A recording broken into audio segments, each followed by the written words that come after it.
ईमानदारी का पर्दाफाश, ईमानदारी, पुनर्निर्माण और गांव का परिवर्तन की कहानी।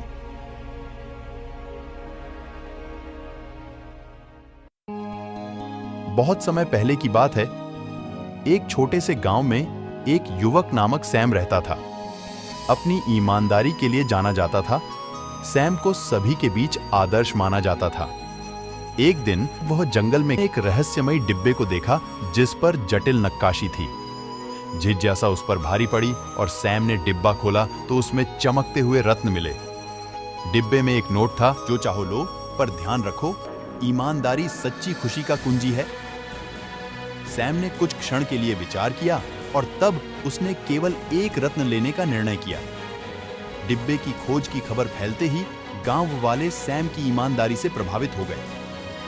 गांव फल फूला और एक बार भिन्न थे, वह सैम की ईमानदारी से प्रेरित हुए मिल गए। हालांकि एक धूर्त बाहरी नामक मार्कस ने जादुई डिब्बे और उसकी धन भरी श्रृंगार पत्तियों की खोज की। लालच से भरा हुआ मार्कस ने डिब्बा चुराया और जितने रत्न उसके बोझ में थे उतने ही ले गया। एक बार फिर एक समृद्ध गांव को बड़ी मुसीबत और असंतुलन का सामना करना पड़ा। संतुलन को पुनर्स्थापित करने के लिए बेहद उत्साहित गांव वाले सैम की ओर मुड़े, जिन्होंने अपने गलती को सुनिश्चित करने में अयोग्यता को स्वीकार किया। नए उत्साह से सैम ने मार्कस से चोरी की गई रत्नों को पुनः प्राप्त करने के लिए कदम रखा। एक कठिनाई के बाद सैम ने मार्कस से मुकाबला किया और वास्तविक शब्दों के साथ उसे प्रभावित करके उसे चोरी की गई रत्नों को लौटाने के लिए राजी किया। मार्कस सैम की ईमानदारी से प्रभावित होकर उसे चोरी की गई रत्नों को सौंप दिया। जब सैम गांव लौटा तो उसने रत्नों को डिब्बे में वापस रख दिया।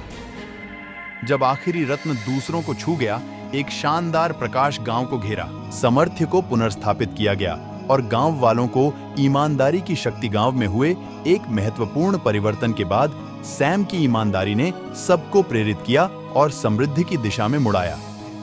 इस अनुभव से सीखने को मिलता है कि ईमानदारी और सत्य कभी भी संघर्ष की सीधी राह हो सकते हैं और उन्हें अपनी मंजिल तक पहुंचाने में सहायक बना सकते हैं।